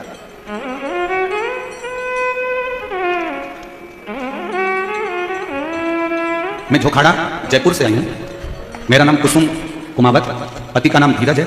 हमारी शादी को 10 वर्ष हो चुके थे पर कोई संतान का सुख नहीं था। जरा पत्र पर ध्यान देना, एलईडी पर पत्र चल रहा है, उसको भी पढ़ सकते हो। मेरा नाम कुसुम कुमावत है, पति का नाम धीरज है। झोखाड़ा जयपुर की रहने वाली हूँ। हमारी शादी को 10 वर्ष हो चुके थे परंतु कोई संतान नहीं था। हमने 7 बार IVF करवाया पर 2 बार भी IVF करवाया, पर IVI करवाया और IVF करवाया परंतु कुछ भी नहीं हुआ, संतान की प्राप्ति नहीं। 2023 में मुझे हमारे घर के पड़ोस रहने वाली भाभी ने पशुपतिनाथ व्रत के बारे में बताया। पहले तो मैंने सोचा कि ये सब मुझे ही ज्ञान देते हैं, कोई बोलता है वहां जाओ, कोई कहता है डॉक्टर को दिखाओ, कोई कहता है यहाँ जाओ। मेरा विश्वास नहीं हुआ। पत्र में बहन ने लिखा, मेरा विश्वास बिल्कुल नहीं हुआ। लेकिन सोचा कि ये भी करके देख लेते हैं। जिस दिन मेरे सोमवार का व्रत आया और लास्ट IVF का समय आया तो भी वो हुआ नहीं। फिर पशुपति व्रत किया और पशुपति व्रत का फल, शिवजी के मंदिर में झाड़ू लगाने का फल, शिवजी के मंदिर में पोछा लगाने का फल ये हुआ कि बाबा की कृपा से 5 महीने बाद मेरा गर्भ ठहर गया।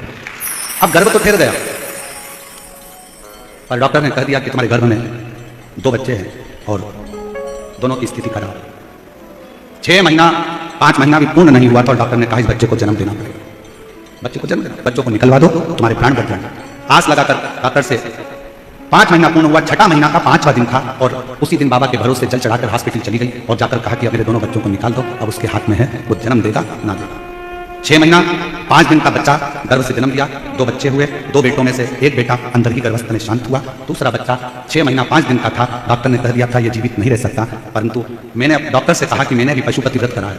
सियोर वाला महाराज छाती ठोककर कहता है कि अगर दिल से कथा सुनी और दिल से मांगा है तो बाबा बेहतर रहेगा। अब मुझे वो सियोर वाला बाबा की बात सुनना है, कथा का स्मरण करना है और तुम बच्चे के जो करना है वो करो। बाबा क्या वर्णन करूं, डॉक्टर ने तो मना कर दिया था और मेरा 6 महीने का बच्चा आज बाबा की कृपा से पूर्ण तरह से स्वस्थ है और बाबा की कृपा से आनंदित। दोनों बच्चों के फोटो लगा रही।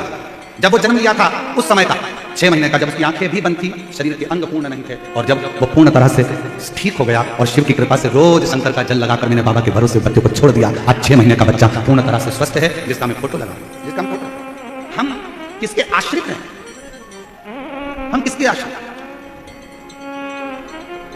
जितनी माताएं मेरी रोड पर बैठी हुई हैं जिनको हम दिख भी नहीं रहे, जितनी मेरी बहनें, मेरे जीजाओं, मेरी जीजियों, जितनी तुम चौराहे पर बैठी हो, रोडों के किनारे बैठी हो, पेड़ के नीचे बैठी हो और हम आपको नजर भी नहीं आ रहे। ऐसे कई पंडाल, केवल इन्हीं पंडालों पर मत जाओ, समिति ने और भी जगह पर पंडाल लगा रखे हैं जहां पर केवल वो लोग इधर नहीं आ सकते, इधर के लोग उधर नहीं जा सकते, वो पंडाल में बैठे हो।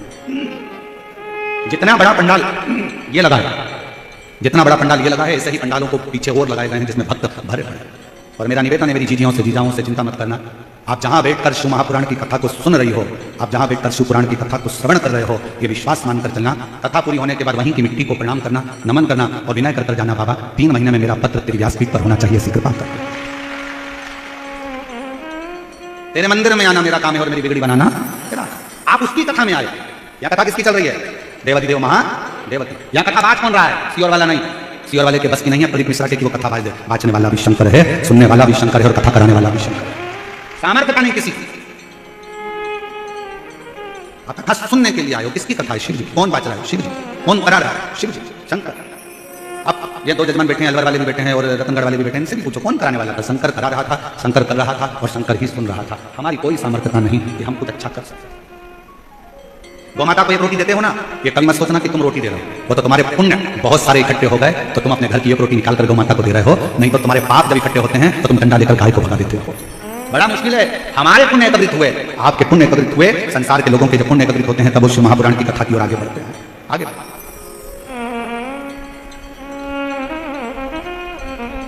और बैठे रोडों पर लोग बैठे हुए हैं, बहुत रोज सोशल मीडिया पर चल रहा है, रोडों पर लोग बैठे हुए हैं, ढेर सारे यूट्यूबर अपनी अपनी मोबाइल का सदुपयोग कर रहे हैं। और मैं जयपुर के सारे यूट्यूबरों को, सारे सोशल मीडिया को और सारे पत्रकार बंधुओं को प्रणाम करता हूँ। आपकी कलम में कमाल मचा है, कमाल कर। धन्यवाद। दिखाया लोगों को कि ये भीड़ भरी पड़ी हुई है, पूरी रोडें दुकानें भरी पड़ी हुई हैं, पेड़ों के नीचे लोग भरे पड़े हुए हैं और भगवान की कथा में इतने डूबे हुए हैं कि इनको कोई चीज की जरूरत नहीं। शिव शिव। और हम जानते हैं जितने लोग बाहर बैठे हैं उनकी भी दशा हम पहचानते हैं कि तुझे ना देखूं तो चैन मुझे आता नहीं और तेरे सिवा कोई मुझे। हम उनकी दशा को जानते हैं। कि उनके भी मन में ये उमंग था, उनके मन में ये उत्साह रहता है कि हम भी पंडाल में पहुंचे, हम भी दर्शन करें, हम भी नमन करें, हम भी प्रणाम करें। और मेरी जीजियों, समिति ने पूरी दिल और जान से, प्रशासन ने पूरे दिल और जान से इस कथा को संजोया है और ये कथा पूरे जयपुर राजस्थान का इतिहास रच कर जाएगी।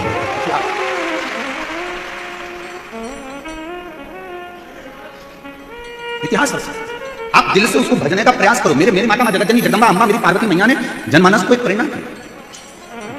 क्या प्रेरणा दी? छोटी सी अवस्था थी पार्वती जी की, छोटी सी अवस्था, और छोटी सी अवस्था में मां पार्वती जी को नाना के घर में भेज दिया गया था। पितरों के घर में पार्वती जी पहुंच गई थी और पितरों के घर में बैठकर पार्वती जी ने ज्ञान उपदेश ग्रहण किया। बहुत शिव की गुरु शिव महापुराण में एक बात कही थी, आप कितनी भी गलती कर रहे हो, आप क्या शब्दों का संबोधन कर रहे हो, आप क्या बोल रहे हो, ये मतलब नहीं है। सबसे मूल ये है कि आप अगर कोई गलती को कर दिए हो तो सबसे पहला संबोधन आपके मुख से निकलना चाहिए क्षमा, सॉरी। एक बात आपको कही थी गुरु महिमा में कि घर से जब निकला करो ना तो भगवान देवादिदेव महादेव का नाम लेकर श्री शिवाय नमस्तुभ्यम।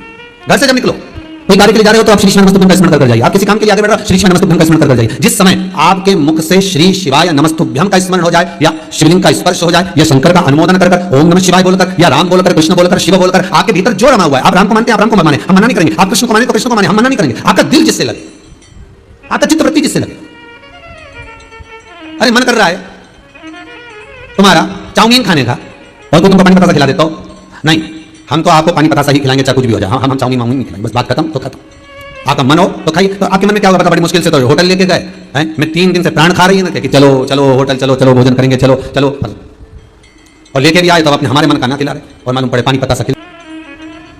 अब उसके मन में आया, बताओ इतनी दूर लेकर आया, तो इतनी दूर लेकर आया, होटल में लाया, भोजन कराता, कोई अच्छा जो सामग्री वो खिलाता, पर केवल होटल वाले से 4 गोलगप्पा देना, बस, इससे ज्यादा मत दे। और पत्नी ने कहा कि तुम 4 ही क्यों खिला रहे? तो पति बोला, एक तेरी बचपन का, एक जवानी का, एक देहड़ी का, एक बुढ़ापे का, खत्म काम, एक कई बार में 4 में निपटा दिया, केवल 4। अब हम आपसे कहते हैं कि आप शंकर का भजन करो, हम आपसे कहते हैं आप शिव का स्मरण करो, और आपका दिल कृष्ण में लगा हो, आपका दिल राम में लगा हो, आपका दिल भवानी में लगा, हम मना नहीं करेंगे। आपका दिल, आपकी चित्त, आपकी वृत्ति जिसमें लगी हो,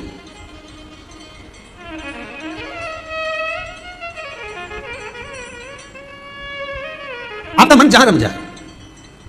हम कई बार कहते हैं दुनिया के लोग निर्जीव चीज से प्रेम करते हैं और जीवित चीज से प्रेम नहीं कर पाते।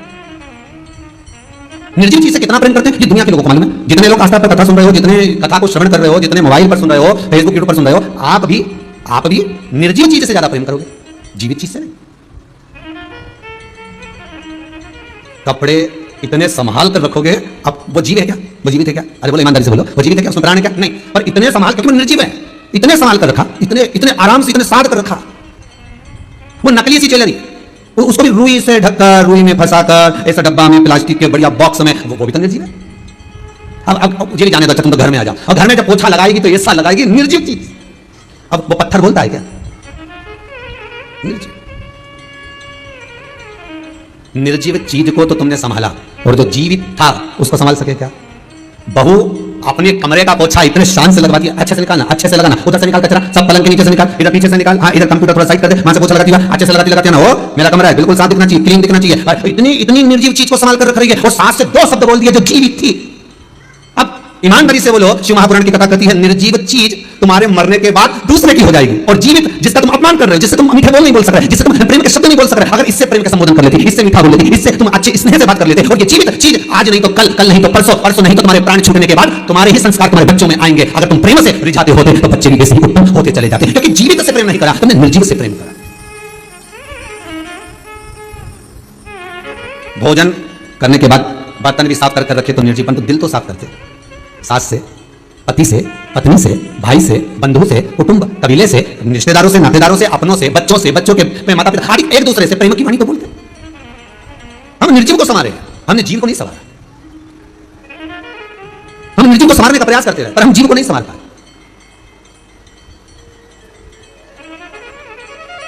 कई लोग हमसे कहते हैं गुरुजी जरा हमारे साथ चलकर हमारा घर तो देखिए कितना जोरदार है। हमने कहा बहुत बढ़िया सर। अब ईमानदारी से बोलो, घर जोरदार होने से क्या हो? उसमें रहने वाला मंडप जोरदार होना चाहिए ना, उसमें जो निवास कर रहे हैं, उसमें जो रह रहे हैं, उसमें जो परिवार के सास हो, ससुर हो, बहू हो, बेटा हो, कुटुंब हो, कबीला हो, माता हो, पिता हो, बच्चे हो, बच्चियां हो, इनको देखा जाए। पहले के रिश्तों में और आज के रिश्तों में बस यही अंतर है महाराज जी, यही।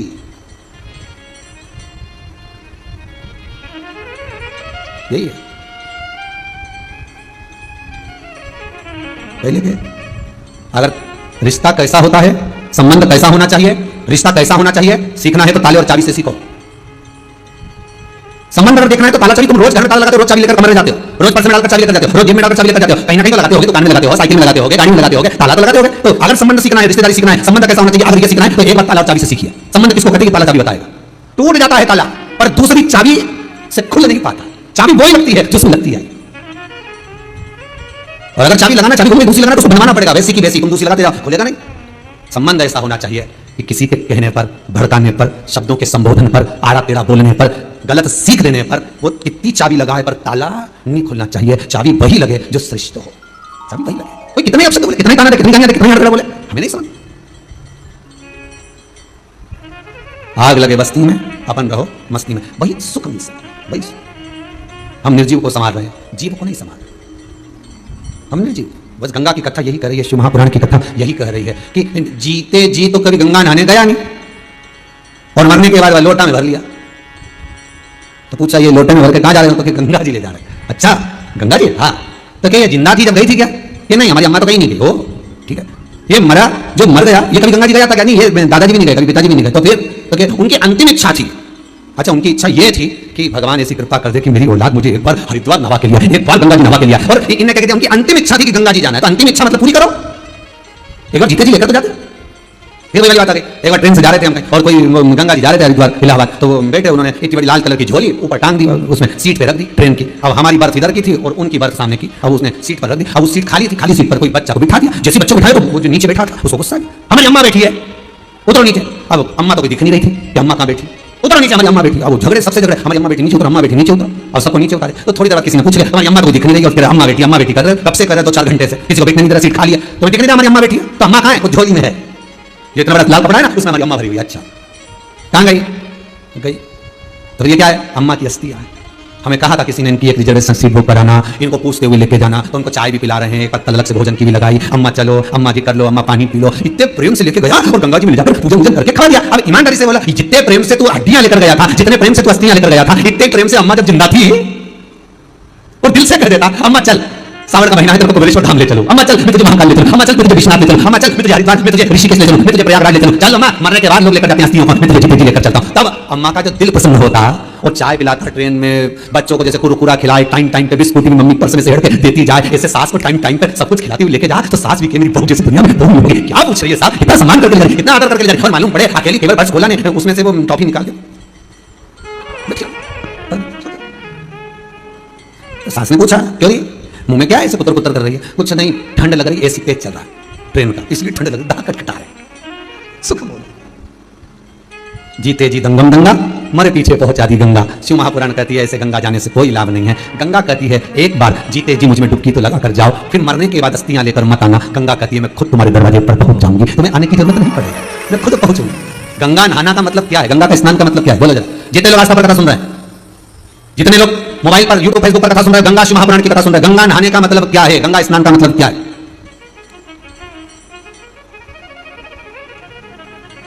नहाने पर स्नान में अंतर क्या है? पहले भी एक बार कहा, नहाने और स्नान में अंतर क्या? आप लोगों में से कितने लोग हैं जो स्नान कर आए? जितने लोग टीवी पर कथा सुन रहे हो, आप लोगों ने आज स्नान करा कि नहीं करा? और जितने लोग जहां जहां मोबाइल पर कथा सुन रहे हैं, दिल से बोलना आप लोगों में से किसी ने स्नान करा कि नहीं करा? तो आप लोग मुंडी हिलाकर कहोगे हमने तो स्नान करा। ऐसा है, पर स्नान और नहाने में अंतर है बाबू, स्नान और नहाने में अंतर है। नहाना किसको कहा गया? वॉशरूम में गए, शैम्पू लगाया, साबुन लगाया, डब्बा भर पानी डाल लिया, इसको कहते हैं नहाना। ये तो आप लोगों ने करा होगा। इसको स्नान का संबोधन नहीं कहा गया, इसको तो कहते हैं नहाना। बाथरूम में गए, स्नान इसको नहीं कहेंगे कि आपने डब्बा भर के पानी डाल लिया, आपने वो साबुन लगा दिया, आपने थोड़ा सा सर्फ लगाया, आपने जो शैम्पू लगाया, इसको स्नान नहीं कर सकते, इसको नहाना कहते हैं। ब्राह्मण जब पूजन कराने बैठता है, ब्राह्मण जब कर्मकांड करने बैठता है, ब्राह्मण जब जजमान को सामने बिठाता है तो कहता है स्नान कर आइए। ब्राह्मण ने ये नहीं बोला कि नहा कर आइए, ब्राह्मण संबोधन कहेगा कि स्नान कर आइए, नहा कर नहीं, स्नान कर। नहाना सरल है, स्नान करना कठिन है। स्नान किसको कहा गया? शिव महापुराण की कथा कहती है स्नान किसको कहते हैं? 3.5 करोड़ रोम छिद्र ये मनुष्य के शरीर पर है। ये जितने रोम हैं मनुष्य के शरीर पर, ये 3.5 करोड़ है। शिव महापुराण की कथा कहती है एक दिन में जिसके मुख से 3.5 करोड़ बार भगवान का नाम निकल जाता है, समझ लेना उसका स्नान हो जाता है, उसका स्नान हो गया। अब आप में से कितने लोग जो स्नान करके ईमानदारी से बोलो 3.5 करोड़ बार जिसने भगवान का नाम लिया, 3.5 करोड़ बार जो भगवान का नाम उच्चारण करे, 3.5 करोड़ बार जिसके मुख से भगवान का नाम निकल रहा हो, तो उसका स्नान हो गया।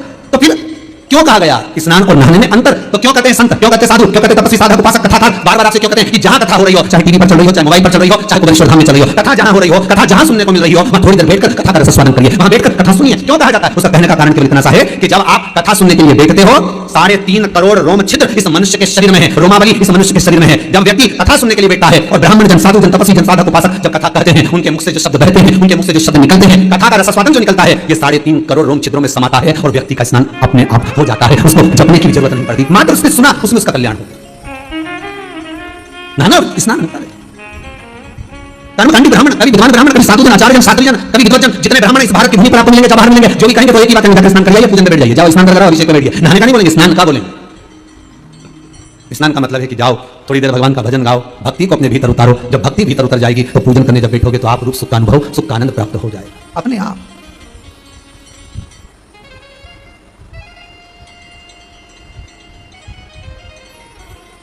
अपने आप भीतर से भक्ति। गंगा कहती है कि मेरे पास में ये गंगा स्नान का मतलब क्या है? क्या मतलब है? अरे विचार करो जरा, सुदामा जी भगवान कृष्ण के यहां जा रहे हैं, श्रीमद् भागवत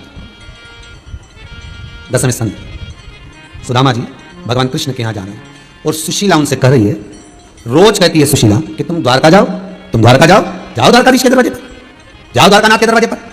भारत की भूमि की पहली स्त्री थी, पहली नारी थी जो अपने पति से रोज कहती थी कि द्वारका जाओ, द्वारका जाओ, द्वारकाधीश के दरवाजे जाओ। नहीं तो आज के जमाने की सारी नारियां सुबह से उठ कर की बात कहती, दूध की थैली लिया, जाओ जरा गिलकी लिया, आलू लिया, टमाटर लिया, जाओ जरा हरा धना लिया, हरी मिर्ची लिया। और कोई नारी नहीं कहती कि जाओ द्वारका जाओ, जाओ बद्रीनाथ जाओ, जाओ दर्शन करने जाओ, जाओ शंकर की कथा में जाओ, जाओ भगवान का स्मरण करो। और पहली नारी थी सुशीला जो अपने पति सुदामा से रोज कहती, उठते से कहती कि जाओ द्वारका जाओ, जाओ द्वारका जाओ, जाओ द्वारका जाओ, सुबह से लेकर शाम तक 50 बार कहती थी द्वारका जाओ, द्वारका जाओ, मार्ग बताती है कि द्वारका जाओ। और जब सुदामा जाने लगे द्वारका, आज मन में आ गया कि द्वारका जा रहा हूं, तो सुशीला कहती रुक जाओ, कुछ लेकर जाओ, कुछ लेकर जाइए, मैं लेकर आती हूं। और सुशीला जो चावल पड़ोसन से मांग कर लाई थी, सुशीला ने अपना पल्लू फाड़कर उस चावल को अपने पल्लू में बांधकर उसको लपेट कर अपने पति को दिया और पति बाजू में दबाकर फिर लेकर गया। तो सुदामा जी ने चावल कृष्ण को क्यों दिया? किसने? और वो देवी रही है तो कहां में दे रही है? पल्लू में। और भगवान के नैनों में जल भरा हुआ था। जब मेरे लाडले ठाकुर कृष्ण ने तंदूल को निकाल कर जब फाका था, वस्त्र, वो वस्त्र नीचे रख दिया था, जिसको जामवंती ने उठा लिया था। जामवंती उस वस्त्र को लेकर जब बैठी हुई थी, रात्रि के समय पर भगवान कृष्ण सुदामा के चरण जब दबाकर जामवंती के कक्ष में पहुंचे थे, तो जामवंती उस वस्त्र को लेकर बैठी थी जिस वस्त्र में सुदामा जी चावल लेकर आए थे, क्योंकि चावल तो खा लिए गए थे, वो केवल वस्त्र बचा। जामवंती उसको लेकर बैठी थी तो द्वारकानाथ ने पूछ लिया, हे जामवंती, ये वस्त्र, ये तो सुदामा जी वाला वस्त्र है, हाँ, लेकर क्यों बैठी हो, किस लिए बैठी हो? जामवंती कहती है मुझे लगता है ये वस्त्र नहीं है। एक पहले लोग इतना बड़ा कोकोरसा, इतना बड़ा कार्ड छपाते थे, आपने देखा होगा, उसमें उनका नाम लिखा रहता था, श्रीमान ये, एड्रेस लिखा रहता, ईमेल आईडी लिखी रहती, यूट्यूब लिखा रहता, ये लिखा रहता, उसमें उसका फोटो बना रहता, हमारा काम धंधा ये है, हम ये काम करते हैं, हमारा ये विजिटिंग कार्ड है। अब सुदामा अपना पता किससे देते? सुशीला बड़ी समझदार थी, उसने कपड़ा नहीं भेजा है, सुशीला ने वस्त्र नहीं भेजा, सुशीला ने कपड़ा जो बांध कर भेजा है वो कपड़ा नहीं है, वही विजिटिंग कार्ड है, वही पता बताने वाला कार्ड है। कि सुदामा चावल तो दे दिया, पर पता कौन बताएगा कि जो तुम्हें त्रिलोकी का नाथ अगर कुछ देगा तो सामान कहां भेजेगा, सामान भेजना कहां है? इसलिए वो वस्त्र जामवंती ने उठा लिया था और वो जामवंती उस वस्त्र को देखकर द्वारकाधीश से कहती है, वस्त्र आप रखिए, आपको मालूम पड़ेगा कि जो आप 3 मुष्टिक पाए हो, उस 3 मुष्टिक का भाग भेजना कहां है, ये आपको मालूम पड़ेगा। स्थान बताया, एड्रेस बताया। कोई आपसे पूछ ले कि गंगा नहाने का, गंगा स्नान का मतलब क्या है, तो गंगा स्नान का एक ही मतलब है, शिव महापुराण में बहुत सुंदर मतलब बताया है कि गंगा नहाने का मतलब क्या है। हम गंगा नहाने क्यों जा रहे हैं? हम गंगा का स्नान करने के लिए क्यों जा रहे हैं? जीते जी गंगा नहाने का शास्त्र प्रमाण क्यों देता है कि गंगा जाओ तो जीते जी नहाओ, मरने के बाद अस्थियां बाद में भेज दे देना। और कोई जाए चला जा पर एक बार तुम जीते जी गंगा में डुबकी लगा कर आओ, क्यों कहते हैं? उसका कारण केवल गंगा नहाने का मतलब, गंगा स्नान का मतलब कोई साधारण नहीं। गंगा स्नान का मतलब है कि जब हम पहली डुबकी गंगा जी में लगाते हैं तो अपने घर का परिचय, अपने घर का एड्रेस गंगा जी को देकर आ जाते हैं कि अब मैं आऊं ना आऊं, परिवार आए ना आए, कोई अस्थि लाए ना लाए, पर गंगा मैया तेरा जीते स्नान कर लिया है, मेरा एड्रेस अब तुझ में आ गया है, तेरे पास आ गया है। अब मेरे जब प्राण छूटे, मुख में कोई गंगा का जल दे ना दे, कोई तुलसी का जल दे ना दे, पर जिस समय मेरे प्राण छूटे उस समय पर ये जो मैंने स्नान करा है इसका फल मुझे तब मिलना चाहिए, उस समय प्राप्त होना चाहिए जब मेरे प्राण छूट रहे हैं। ये एड्रेस बता दिया गंगा जी। ये एड्रेस है कि आपको यहां आना है, आपको यहां पहुंचना है। हमारे अभी यहां काहे की नैया बनी कौन रखी भैया। भस्म लवा रोटे भगवान को रिझाने का प्रयास करेंगे। भगवान जानता है कि ये बरसाती मेंढक है। भगवान को मालूम है ये केवल बरसात में आएगा, चंदन वंदन लगाएगा, तो नौटंकी करेगा, नाटक करेगा, हर हर महादेव और करना, और दंडवत करना, और लोटा भर के स्नान कराना, सहस्त्रधारा का अभिषेक कराना, और हजारों बेलपत्र समर्पित कर देना, भांग का प्रसाद बढ़ा, खिचड़ी का प्रसाद बढ़ा, ये करेगा नाटक। शंकर जी के सम्मान में, इसलिए तो शंकर जी आंख बंद करके बैठा है। पार्वती जी तो कई बार बोलती है, इतना बड़ा भगत आया, तुमने आंख नहीं खोली। भगवान बोले फालतू की बात मत कर, चुपचाप बैठी है। आपने नहीं बोलना कि विष्णु बिल्कुल नहीं बोलना, ये क्या कर रहा है इसको करने, आपने नहीं बोलना। नवरात्रि आए, मैं तो नंगे पैर व्रत रखूंगी, मैं तो लौंग नहीं खाऊं, मैं तो पानी नहीं पीऊं, मैं तो ये नहीं करूं। तो भगवान बोले तो कुछ मत कर, भजन तो कर। नाटक कितना बड़ा करें, भजन करने के बाद 2 टाइम आरती करते, जय अम्बे गौरी, जय श्यामा गौरी, 2 टाइम आरती करे और दिन भर फरियाल चले। भगवान की सोचे खाई मत। इसलिए तो आपको बार बार कहते हैं दिन भर चलो, एकादशी करो। सावन के महीने में हम नहीं बोलेंगे तुमसे कि तुम व्रत करो, हम तो ये कहेंगे खूब प्रेम से खाओ और भगवान का गुण गाओ। एक पक्षी जब जब दाना उठाता है तब तक भगवान को नमन करता है, सीस झुका झुका के कि धन्यवाद तूने मुझे खाने को दिया। और हम तो ऐसी छाती ठोक के खाने, एक बार राम नहीं किया कि धन्यवाद तूने खाने को दिया। आज मुझे चावल मिला, कि रोटी मिली, कि पूरी मिली, अच्छा मैंने जोरदार कपड़ा पहना, तेरी कृपा। आज मैं खूब आनंद से कथा सुन रहा हूं, ये तेरी कृपा। हम भगवान को धन्यवाद करते हैं, हम देव उसको धन्यवाद आ रहा है। तो भोले परिवार को ये नहीं भावना थी कि हम कर रहे हैं, आप नहीं कर रहे, ये तो पूर्वजों की पुण्य की गुल्लक भराई है। कहीं भोले परिवार के ये पुण्य की गुल्लक भराई है, कहीं दादा परदादा जो भले शांत हो गए, पिता आदि कहीं शिव के उपासक होंगे, कहीं शंकर के करना हुई होगी, कहीं पुण्य की गुल्लक भराई होगी, तब जाकर ये बेटे और बहू, ये सोनम जी और विजय जी, इन लोगों ने आज ये शिव महापुराण की कथा को अपने माता के साथ में संजोया है। ये कृपा शिव का।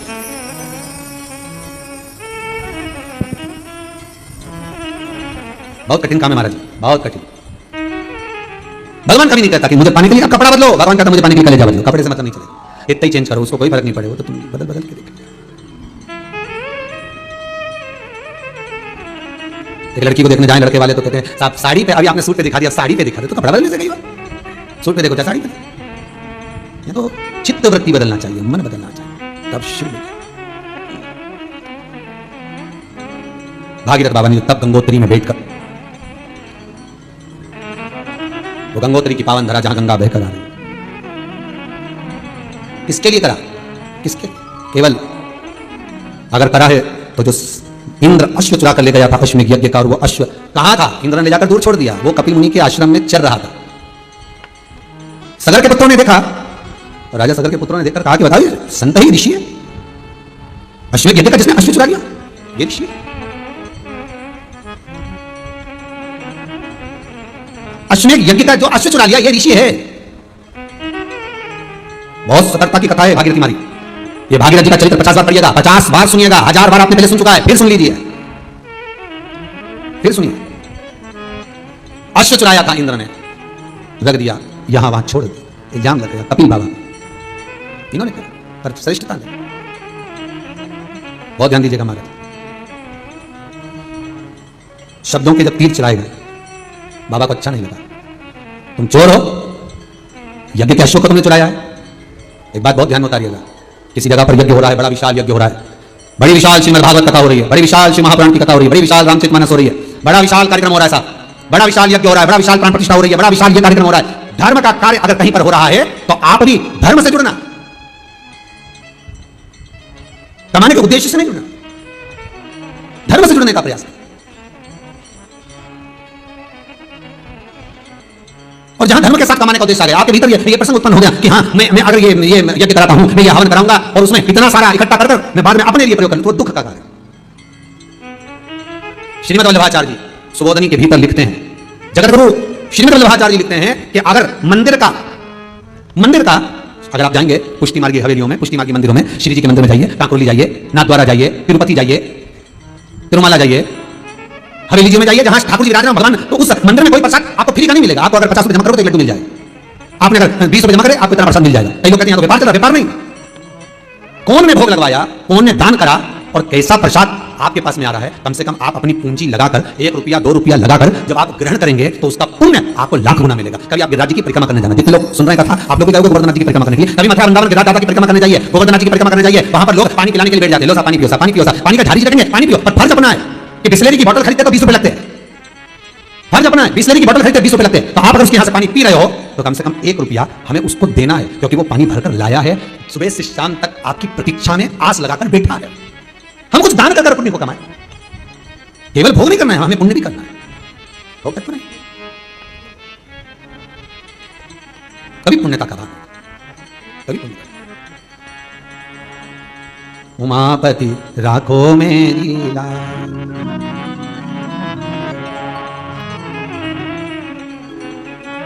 उसके द्वार पर जाकर, उसकी चौखट पर जाकर हम जो पाए, हम जो सुख अनुभव कर पाए, वो एक आनंद है। भोग नहीं केवल, सगर के पुत्र अगर जा रहे हैं तो केवल एक गलत इल्जाम लग गया और वो भी कपिल बाबा पर, ये श्रेष्ठ नहीं है, गलत किया, भोगना पड़ेगा। बस में हो गए, राख के ढेर बन गए, 60,000 राख के ढेर पड़े थे। कोई नहीं, तब करा साधना कर कर लोग जाते गए, तब भागीरथ बाबा मिले। ना जाने इस, हम तो कहते हैं, हम कई बार कहते हैं, आप भी जितने लोग कथा श्रवण कर रहे हैं, आप जितने फेसबुक पर श्रवण कर रहे हैं, ये मोटे परिवार कथा करवा छिलवाड़ा से आकर, ना जाने कितने कितने पुण्य आपके जीवन के, आपके पूर्वजों के, आपके दादा परदादा, ना जाने कौन सा पुण्य करे होंगे, उसके पुण्य का एक अंश आपके पास में होगा। सगर के 60,000 पुत्र के जाने के बाद ना जाने कितने तपस्वी इस राजघराने के तप कर करके मर गए, तो भी गंगा नहीं आ पाई। और गंगा अगर भागीरथ जी के बल पर आ रही है तो ये भागीरथ जी के पुण्य का फल है। आपके परिवार में ना जाने किसके भाग्य का धन है जिसका भोजन आप कर रहे हो। आप ये मत सोचना कि आपके भाग्य का, ये परिवार में जो मेरे माता है, पिता है, पत्नी है, बच्चे हैं, बेटा है, बेटी है, हो सकता है कोई बेटी ऐसी जन्मी हो, कई घरों में ऐसा रहता है। शादी के पहले का घर देख लो, शादी के बाद का देख लो, स्त्री कोई ऐसी आ गई घर में पत्नी जो घर बना देती है। कई बार जब तक भी नहीं सबर, कोई बच्चे का जन्म हो गया, कोई बेटी का जन्म हो गया, कोई बेटे का जन्म हो गया, उसके बाद दशा अच्छी सबर जा, समझ लेना कोई कन्या ऐसी आ गई, कोई बेटा ऐसा आ गया, कोई पत्नी ऐसी आ गई, कोई संबंध ऐसा हो गया, कोई रिश्ता ऐसा हो गया, कोई धन ऐसा आ गया, जिसके कारण हमारे को सुख मिल रहा है। पुण्य की एक कमाई हमारे जीवन को संभाल देती है। एक राजा बीमार पड़ गया, शरीर में कोड़ का रोग हो गया, पूरा शरीर गल गल के गिरने लगा। राजा बड़ा दुखी हो गया, बड़ा दुखी, डॉक्टरों को बुलाया, वेदों को बुलाया, क्या करा जाए? वेदों ने कहा एक काम करिए, क्या कहीं से कोड़ी मिल जाए तो बुलवा लो, उस कोड़ी में आग लगाओ, उसकी भस्म तैयार करो, शरीर पे मलो, शरीर सही हो जाएगा। राजा ने कहा जरा जाकर देखो कहीं कोड़ियां मिल जाए। राजघराने में कहीं कोड़ियां नहीं थी। कोड़ियां जानते हो, बच्चे लोग खेलते हैं, हाथ में बांधते हैं, कोड़ी कहीं नहीं। पूरे राजघराने में कोड़ी नहीं, पूरे नगर में देखा कोड़ी नहीं। एक गांव के व्यक्ति का नियम था, उसके पास में जब पैसा आना चालू हुआ तो उसने अपनी पत्नी से पूछा, क्यों ये धन का करें क्या, इतना पैसा आ रहा करना क्या? पत्नी ने कहा काम कर, बाजार से जाकर कोड़ियां खरीद कर लिया, अपन सब रखते जाते संभाल संभाल के। पति बोला कोड़ी का करेंगे क्या? पत्नी बोली तुम्हें लाने में जाता क्या, जाओ तुम तो लेके आओ। पति गया, कोड़ियां खरीद के लाया, बारदान भर के, बुरा भर के खूब ढेर लगा लिया।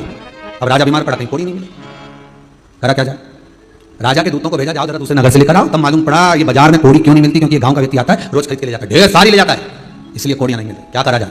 तो एक काम करो, क्या उसी के यहाँ चलते, उस गांव के व्यक्ति के पास राजा के दूत गए, सेवक गए, सैनिक गए, तुम्हारे पास कोड़ियां हैं? हाँ है, पर हमारी हैं, हमने पैसे सलाए, राजा बीमार पड़ा है, लाओ कोड़ियां दो। हमारी कोड़ी नहीं दे सकते, हमारे पैसे की है। डराया धमकाया, जेल में डालने की बात आ गई। तब पति अंदर गया, एक थाली में कोड़ियां भरकर लाया, उस पर हाथ फेरा और राजा के दूतों को दिया, लो झोली कर लो, इसमें डाल देता हूं। राजा के दूतों ने झोला कर लिया, बेग कर लिया, बोरी कर लिया, बारदान कर लिया, उसमें डाल दिया। फिर भरकर लाया, फिर हाथ फेरा, फिर डाल दिया, फिर भरकर लाया, फिर हाथ फेरा, फिर डाल दिया। राजा के सैनिकों ने कहा तू कोड़ियां अंदर से ला रहा है, हाथ फेर रहा है, सीधे क्यों नहीं डाल देता लाकर? बोरा उठाकर क्यों नहीं दे देता, झोला उठाकर क्यों नहीं दे देता? उसने कहा भैया कोड़ियां थाली में लेकर आ रहा हूं, उस पर हाथ इसलिए फेर रहा हूं कि उन कोड़ियों में मैं वो कोड़ी ढूंढ रहा हूं कि ऐसी कौन सी कोड़ी आ गई जो मेरे इतने सारे धन को लेकर जा रही है, उस कोड़ी को ढूंढने का प्रयास कर रहा हूं। डॉक्टर में ज्यादा पैसा लगने लगे, पुलिस में ज्यादा लगने लगे, गलत जगह पर ज्यादा लगने लगे, मदिरापान मांसाहार वेश्यावृत्ति जुए में ज्यादा लगने लगे, कहीं गलत जगह पर पैसा ज्यादा लगने लगे, तो अपने घर की कोड़ी में से भी कोड़ी ढूंढने का प्रयास करना कि वो कौन सी कोड़ी एक आकर रखा गई कि हमारा रखा रखाया धन भी लेकर जा रही है, वो कोड़ी ढूंढने का प्रयास कर। और घर में अगर लोग शिव महापुराण की कथा सुन रहे हैं, घर में अगर परिवार वाले शंकर की कथा में लगे हैं, शिव महापुराण की कथा में कथा करवा रहे हैं, शंकर की कथा का अनुमोदन कर रहे हैं, शिव तत्व में डूबे हुए हैं, दान हो रहा है, पुण्य हो रहा है, सत्कर्म हो रहा है, भजन हो रहा है, कीर्तन हो रहा है, तो वो कोड़ी ढूंढने का प्रयास करना कि भगवान ने ऐसी कौन सी कोड़ी दे दी जो मेरे हाथों से शिव महापुराण की कथा करवा ली, मेरे हाथों से दान करवा लिया, मेरे हाथों से पुण्य करवा लिया, मेरे हाथों से सत्कर्म करवा लिया, वो कोड़ी कौन सी? उसको ढूंढने का प्रयास करिए। गलत काम हो तो भी कोड़ी ढूंढिए और अच्छा काम हो तो भी कोड़ी ढूंढिए कि आखिर वो कोड़ी है कौन सी जो हमसे सत्कर्म करवा रही है, हमसे शिव महापुराण की कथा करवा रही है, हमसे कथा श्रवण करवा रही है। ये शरीर कथा सुन सकता है क्या? आधा घंटा आप कहीं नहीं बैठो, पर 3 घंटे 2 बजे से 5 बजे तक आस्था चैनल पर शिव महापुराण की कथा अगर श्रवण कर रहे हो, बैठकर सुन रहे हो, तो भगवान से प्रार्थना करना आज तूने कौन सा अन्न मुझे खिलाया जो मुझे सत्संग श्रवण करने का मौका मिला। नहीं तो रोज सुबह से शाम तक क्लेश क्लेश। पर एक और चीज मानूंगा, आप लोगों को धन्यवाद दूंगा कि आप लोगों को प्रतीक्षा रहती है कि कब कथा चालू हो और हम टीवी चालू करके सुने। ये भगवान दे रहा है, कोई पुण्य का धन आ गया, अन्न आ गया, जिसका हमने स्मरण कर लिया, जिसका हमने भोजन, ये उसकी करती है, ये उसकी दया, उसकी करना। और जब तक वो कृपा ना करे, जब तक वो करुणा ना करे, तब तक मुश्किल है, मुश्किल, बहुत मुश्किल। शिव करुणा सागर करुणा कर तो जीवन का सुख मिले क्यों ना, क्यों ना? अब ये तीसरी लहर अब तू देख लेना, तो खुद तरुणाकार, त्रिकालदर्शी, त्रिनेत्रधारी, त्रिशूलधारी, तो ये तीसरी लहर पे तू भारी, फिर क्या करेगी लहर? क्या कर सकती है? तू स्वयं भारी हो जा। ये त्रिगुणाकार, त्रि बेलपत्र, 3 पत्ती के नेत्र तेरे, 3 त्रिशूल तू, तो ये तीसरी लहर अब तुझे ही समर्पित, तू निपट, तू जा। देखा जाए बड़ी मुश्किल से लोगों का व्यापार चालू होता है साहब, फिर मालूम पड़े लॉकडाउन पड़ जाए, फिर मालूम पड़े तकलीफ हो जाए, किसी से पूछो उसके हृदय से, ठेला चला कर 2 रोटी की जिंदगी की खाना, मेरा देवादिदेव महादेव, अब इस राष्ट्र का उत्थान तू कर सकता है, कोई दूसरा। सर्वे भवन्तु सुखिनः, जन जन का कल्याण तू कर सकता, करो अभिषेक। श्रावण के महीने की शिवरात्रि 6 अगस्त को छोड़ना नहीं है। और आपसे निवेदन, जितने कथा सुन रहे हैं फेसबुक पर, मोबाइल पर, अलग अलग सबको फोन लगाओ, अपनी तरफ से मैसेज डाल दो व्हाट्सएप पर कि 6 तारीख को आपको अभिषेक करना है। अभी से आप एक मैसेज बनाओ, भले उसमें आपका फोटो चिपका, हमें मना नहीं, भले आपका फोटो चिपका, और एक बनाते हो ना फोटो, जन्मदिन का भी फोटो बनाते हैं, हैप्पी बर्थडे टू यू का है, शादी की सालगिरह का भी बनाते हो, उसमें फोटो चिपका दे, तुम्हारा फोटो चिपका, उसमें लिख दो 6 अगस्त घर घर महादेव, हर हर महादेव, बस एक ही नारा बना लो और हर जगह अपना अपना फोटो लगा के अपने रिश्तेदारों को भेजो। 6 अगस्त शाम को 7 बजे से 8 बजे तक, क्योंकि शिवरात्रि लग रही है 6:28 पर। शिवरात्रि कब लग रही है? 6 तारीख को 6:28 पर, इसलिए अभिषेक रखा है शाम को 7 बजे। तो बिल्कुल हर हर महादेव, साथ में लिख दो घर घर महादेव, एक नारा बनाओ, उसमें लिख दो, और लिखने के बाद में अपना अपना फोटो चिपका के सबको भेजो। 6 अगस्त शाम को 7 बजे आप जरूर टीवी पर आस्था चैनल के माध्यम से कथा ला लो और आनंद लो 1 घंटे के बाबा महादेव अधिपति शिव के काल को हरने वाले उस महाकाल का अभिषेक, सुख पाइए। व्यापार व्यवसाय के लिए भी उसमें गेहूं के दाने चढ़ाए जा रहे, संतान जिसको नहीं हो रही उसके लिए भी उसमें अन्न का दाना चढ़ाया जा रहा है। एक एक चीज चढ़ाई जा रही है, जो चीज महापुराण में, लिंग पुराण में, स्कंद पुराण में, नर्मदा पुराण में जो वर्णन किया गया है पूजन का, उसका एक एक सामग्री उसमें चढ़ाई जा रही है। आपको किसी भी तरह से सुख मिले, सुख